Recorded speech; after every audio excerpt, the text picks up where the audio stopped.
from ESPN. Please go ahead. Thank you very much. Hello, Conor. Hello, how are you? I'm doing great. Conor, I wanted to get your reaction today to the ruling that the Nevada State Athletic Commission made that will allow the request that you and Floyd made to reduce the size of gloves from 10 ounces to 8 ounces. Can you give me your thoughts about that ruling? Yeah, I'm very happy with how the Nevada State Athletic Commission handled it. I think they handled it fairly. They listened to both requests and just the overall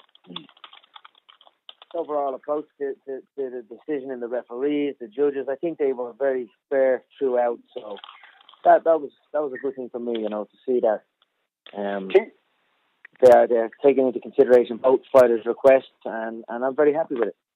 Can you tell me, Conor, what was the specific reason that you wanted to reduce the size of gloves? I know in UFC, obviously, you wear the 4-ounce gloves. They're a little different, obviously, no fingers. Some suspect that if you wear 8 ounce in the boxing match, it would be greater for your punching power.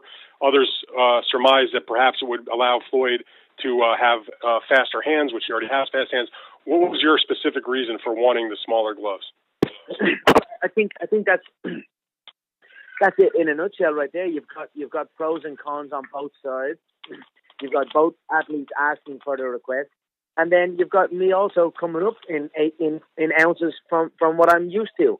I know some in the media are like, oh no, it's 10, it's 8, but hey, look what I fight with. I fight in 4-ounce gloves, fingerless gloves. The knuckles are barely covered in what I am used to. So it benefits both in certain ways. So I'm very happy with it. What kind of gloves will you wear in the fight? What brand? We're still in discussion with that. So it's still another bit. Okay, thank you very much, Conor. Appreciate your time. Thank you. Our next question is coming from George Willis from the New York Post. Please go ahead. Hello, everyone. Hello, Conor. Wanted to ask you, there's been a lot written about you. I wanted to know, might there be 2 or 3 things that people don't know about you that hasn't been written before? Oh, wow. I don't know. I don't know. Well, what you see with me is what you get. I am the same person on and off the camera. A lot of people like to say I'm not. Obviously, there's different moments. You'll catch me if you catch me against an opponent or someone on face. I'm a little different then. But I portray myself as who I am. So what you see is what you get with me. And there's been many articles, many stories, many things written. But it's been okay, I suppose. It's just I am who I am. I speak the truth for what I believe, and people portray that in many ways. So I'm pretty open, and what you see is what you get with me. Anything like to cook? Maybe any other hobbies? Changing diapers now lately, like that? Yeah. I'm razor quick with the diaper changes. In fact, I'm so quick lately, I might see me even change it. Right now I have a nutritionist who's been with me for this camp, bringing in the weight. So that's the cooking out the window. So he's been living with me since it must be 3 months now. We've had one hell of a camp. It's been one long stretch, a lot of hard work, a lot of dedicated and focused work, and then of course the nutrition has been the focus on nutrition has been top of the range, and that's why I'm in peak physical condition at this moment, 10 days out. Now we are closing in on the weight cutting phase, and then we weigh in and we fight. So that's about it. I'm an open book, Yeah, and one more from me. How have you approached the challenge of possibly going 12 rounds in this fight? I mean, we've adjusted certain timings in my cardiovascular preparation. We've certainly, the endurance phases, we've stretched it out to accommodate the 12 3-minute rounds. It's actually been very enjoyable to go from 5 5-minute rounds, which is what I'm used to, which is 25 minutes, to 12 threes in the boxing, which is 36 minutes. You've got to factor in there's not as much grappling. There is still clinch work and that, but not to the extent of a mixed martial arts bout where you can end up on your back and you've got to tactically work your way back to your feet, which is very draining. But it's a different kind of cardiovascular training. So we've adjusted some things, and I feel absolutely amazing. I've done multiple 12-round fights in the build up to this. I've done 12 rounds just last night. We are more than prepared. Myself and my training and my team that have formulated the McGregor Fast program. This is a cardiovascular training program that we formulated after I suffered my first defeat in the UFC to Nate Diaz. We formulated it for the Diaz 2 rematch, and he was a triathlete with a big weight advantage, much bigger man, and can go for days. That's what he specializes in. He's a gas tank, an unrivaled gas tank. So we had to come up with a special formula and a special method to train, and that's what we've done. And we done it, and we created the McGregor Fast program. And I've been on that since about a week after that. It was first loss, and since then I've had, I believe, 2 belts under that, and now this will be the 3rd one. So I've been on this program over a year now, and you'll see the results. I mean, to be able to go from 5-5s to 12-3s, and we've done it pretty seamlessly as well. I'm very, very, very proud of it, and I'm very excited to go in and represent the McGregor Fast program on August 26th as well. Great. Appreciate it, Conor. Thank you. And our next question is going to come from Victor Mathis from the New York Times. Please go ahead. Hi. A while back, Floyd told Fight Hype magazine, Conor talks a lot of trash and people praise him for it, but when I do it, they say I'm cocky and arrogant. I'm telling you, racism still exists. I'm wondering if you see a difference between how fans treat you and Floyd, and whether you think race plays any role in that. Man, all you got to do is look at every single. I mean, how many times have I been slated by people? It's give and take here. I get my fair share of hate and my fair share of love also. You know, I believe it's a 50-50. I mean, look at every boxing analyst, and it's like I've been discarded, and it's like I'm not welcome. You know, I've felt it as well. So it is what it is. I don't think, for me, this is athlete versus athlete. I was upset that Floyd tried to bring this in. I thought that was a weak move on his part, when he knows and his people truly know that it's not from me. Not that am I saying that there's not people on both sides that have this mindset where it's black versus white and this type of thing, but it's certainly something I do not condone. This is athlete versus athlete, and 2 prime physical condition athletes about to take part in an amazing event, and that's it on my end. So I'm disappointed to hear the way sometimes it's been portrayed, but I suppose it's just the nature of the game with the way things are going on in the world at the moment. But all I can do is stay focused on my craft and look to go out and put on a great performance for the fans who are supporting this event as a whole. Thank you. Our next question is going to come from Rick Macy from the Washington Post. Please go ahead. Yeah, Conor, you just alluded to this, but what do you make of some in boxing circles being so dismissive of this fight? And is that something that motivates you? It's certainly motivating. I mean, it's the disrespect and the disregard to my skill set is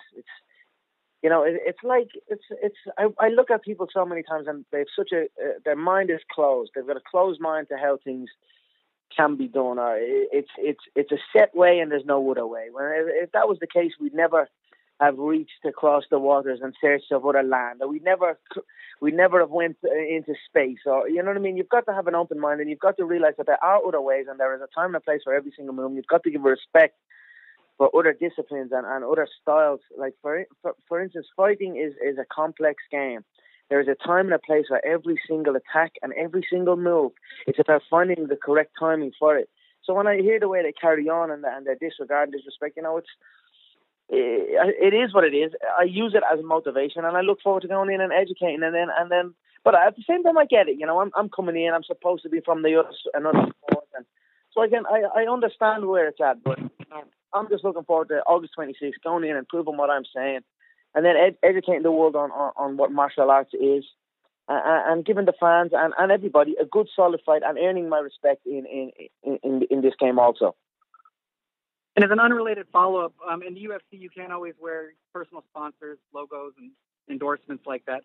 Are you looking forward to that? What do you have planned endorsement-wise for August 26th?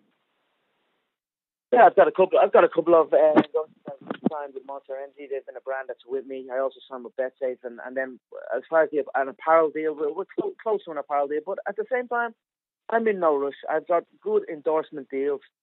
As far as in-ring endorsements, they are two that will be on the shorts, I believe. But look, there's so many moving parts in the game. I'm just kind of trying to roll with it. And look, it's 10 days from the fight time, so I leave this to my agency, my management agency at Paradigm Sports Management, to handle that side of the business. But it is certainly a good business. So I'm very happy with everything that's been going on the endorsement side.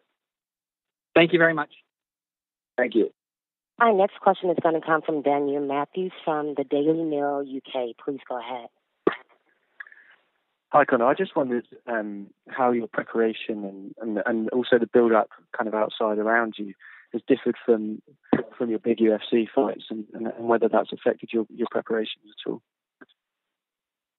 Oh, it's another day for me. It's another day of making history. It's another day of doing what I've been told I shouldn't be doing or I can't do, and then it's another mega blockbuster event. It's nothing new to me here. So the only difference in this build-up is that I have a little son now with me. So we are here in Las Vegas as a family, and my coaches and sparring partners and team, they have their multiple houses close by. So it's just been for me. It's just been I go to the gym, I train really hard for that given day. I come home, I rest and chill with my family, and then I repeat.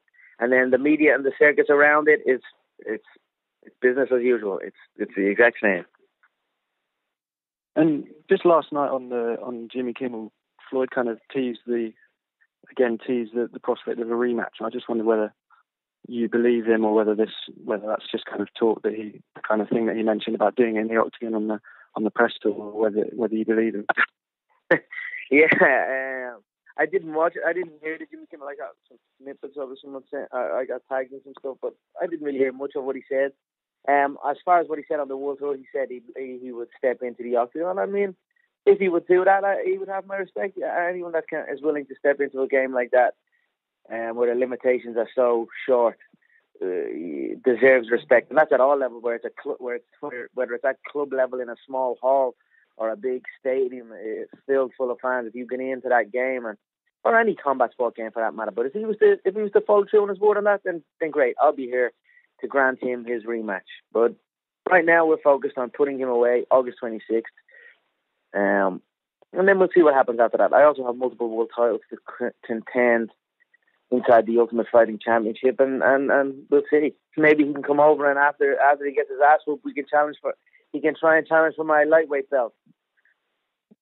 I don't know whether that final one May would be happy with that one. No, I don't know. We'll see what happens. And I don't know whether he's going to do. I don't think so. But it would be good. I think so. I just wondered, whether you're obviously very confident, but I wondered whether your mindset has changed at all with anything he's done or anything that's happened in the build-up has given you more confidence. I think the team I have around me has instilled confidence in me. We have a solid team. It's been a growing team and an adjusting team throughout my career, and I think we just understand how it's done and how it's done correctly. And training's gone absolutely flawless. Everyone has a say. Everyone listens to each other. There's no my word is not final. And everyone's input is there, and then we come to the best solution off of everyone's input. And it's just been an absolute amazing camp, and the work obviously has been. The other night we were in the altitude chamber at like 13,000 feet at the Ultimate Fighting Championship Performance Institute, and it was a scary training session. There's no way in hell that I am not ready to fight in the deepest of trenches in this contest. Like the training sessions and the practice that we've been putting in has been to hell and back. So we are prepared for every possible outcome. I believe now the gloves are 8 ounces. I don't believe he makes it out of the second round. Part of me is hoping maybe he can last, so the word of a lucky punch or that type of thing, which I've been labelled with before, even though I have multiple first round KOs, even though I have multiple under 1 minute KOs on my record. So part of me kind of wants to show some skill and to dismantle him that way, but I do not see it. I do not see him absorbing the blows in the first 2 rounds, but we are ready for absolutely every scenario. I'm ready to go to war for the full 12 rounds, and I'm ready to put him away in the first 10 seconds. So that's where my head's at. Brilliant. Thanks very much, and good luck. Our next question is going to come from James Dalen from Sky Sports. Please go ahead. Hi, Conor. You said you're happy with the 8-ounce gloves. Floyd has worn 8-ounce gloves in 46 out of his 49 fights. So for that reason, was there any consideration on your part to wear 10-ounce gloves just to inconvenience his side? No, not at all. I mean, that doesn't bother me. Again, I was already up 6 ounces from 4 to 10, so it's down a little bit from 10 to 8. So how often he's wore the gloves or any of that never factored into. I didn't even know that, for instance, so that didn't factor into my thoughts at all. I mean, I do not care about his record. I do not care about his achievements. Every fight is on a fight-by-fight basis, so that's the way we approach it. So. And if I can just quickly ask you about the referee, Conor, that was confirmed today. Was Robert Byrd the referee that you asked for, and what do you think he will bring to this fight? Are you happy with it? You know, they gave us options, and we didn't necessarily ask for any referee in particular. We just there was a referee or two that gave an opinion on the fight, and it was like a little bit, you know, if that's the case, it's very hard for them to be considered. So that was where we were at with it. And then the referee, we were kind of hoping there was like a mix between an MMA, someone who had some link to an MMA bout. And I mean, Robert Byrd is a phenomenal referee. We've watched him. I've watched him ref since the announcement has been made. He's a good ref. He lets the fight take place. He doesn't interrupt. He steps in when he should step in. And then he's also has some links to mixed martial arts. Also, his wife Adelaide Byrd is involved in the mixed martial arts game. So I think I'm very pleased, and I think it's a credit to the Nevada State Athletic Commission on their choosing. It was done very, very fairly. So we are very happy with it. You weren't hoping for Tony Weeks then, by any chance? Tony Weeks was also a consideration. He was also selected. He has reffed both MMA bouts and boxing bouts. So yeah, he was definitely one on our list also. But we are happy. We are happy with the selection. Thank you. Our next question is going to come from Ariel Hawani from MMAfighting.com. Please go ahead. Hey, Conor, how are you? Mm-hmm. What's up, Ariel? Just wanted to quickly follow up on that. Did you have any issues with the 3 judges selected by the commission? No, I didn't have. You know, I'm not going to say I haven't really studied on the judging, so to speak, it's very hard to find out like a history of the judges just yet. I believe my coach, I'm sure Coach Kavanagh, has been already on that case, but I believe it's a fair mix across the board. I believe there's US, there's European. I think again. I cannot commend the Nevada State Athletic Commission. They've done a hell of a job. It was fair all the way through. So we are very pleased. On Monday, your former sparring partner Paulie Malignaggi said that he is trying to fight you. That's his intention. He would like to fight you. I'm wondering if this is something that you're interested in. I know you're focused on August 26th, but even lines came out today listing you as the underdog by Bovada in this fictitious fight. Is this of interest to you at all? Look, Ariel, tell the kid to join the queue. Tell him to shut his mouth and join the queue, will you, for fuck's sake, mate? You're trugging him all over there. He got his ass whooped and he went sprinting. I don't know what's something to say about the guy, but hey, there's a big list of people that want to get in there and try and fight me. So tell him to join the queue and we'll see what happens after the fight. Okay. Also, have you watched All Access at all?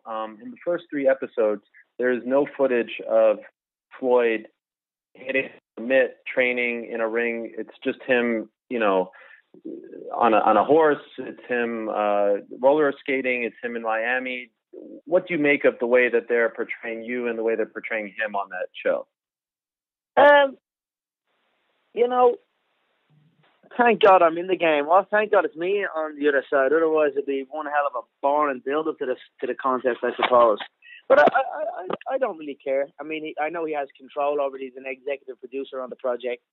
I watched episode 1 and I watched episode 2. I thought episode 2 was a great episode. Episode 3, I think I watched a little bit of episode 3, so I haven't really. It's been okay. I mean, it's a nice dynamic. I'm in the gym scheduling full-on belts. He's at the ranch with the kids and the horse. So it's a nice dynamic. You know, he's doing one thing, I'm doing another. So that's the way they're playing it. That's the way it is. I think the build-up is the build-up. Everyone's excited here. You know, this is we could go radio silent. We could go radio silent, and this thing is still going to blow everything out of the water.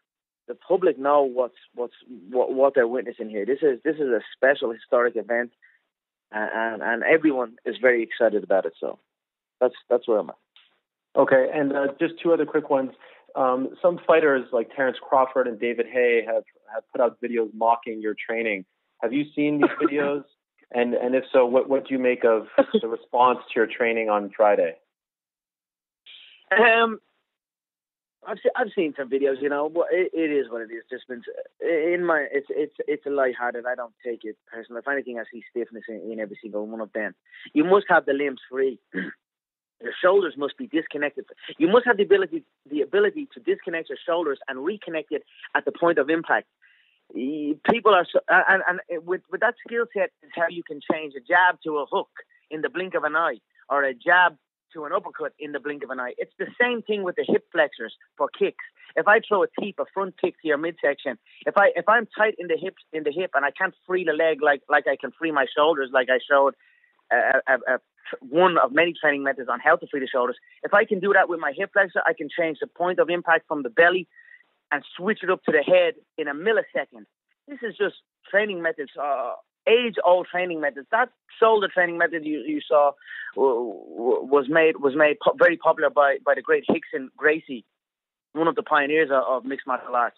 It's a shoulder loosening exercises. It gets the shoulders warmed up. You've got to do it correct though. I seen David Haye hit pads with it. You can't hit pads with it when the shoulder is disconnected. You hit when the shoulder is disconnected, and you'll do serious damage to yourself. And David Haye is a man who's pulled out contests over a sore baby toe, so he must be careful with the way he hits pads.